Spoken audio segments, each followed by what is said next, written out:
Amir seorang pelajar kolej yang suka tidur lewat dan selalu lambat ke kelas. Suatu hari, dia beli jam loceng lama dari kedai barang antik. Penjual tu sempat berpesan, "Jam ni akan bangunkan kamu, tapi jangan abaikan amaran dia." Amir ketawa je. Mana ada jam loceng boleh beri amaran? Malam pertama, jam tu berbunyi tepat pukul 4.44 pagi. Tapi bunyinya bukan macam biasa.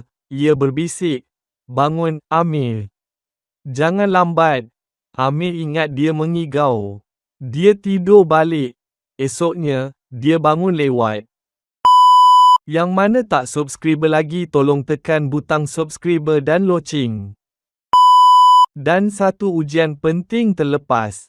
Peliknya, bila tengok jam loceng tu, jarumnya dah patah, tapi tetap berdetik. Malam kedua, pukul 4.44 pagi, suara jam tu kedengaran lagi. Kali ni lebih kuat. "Amir, ini amaran terakhir." Kali ni Amir bangun. Dalam mamai, dia terus bersiap dan keluar rumah.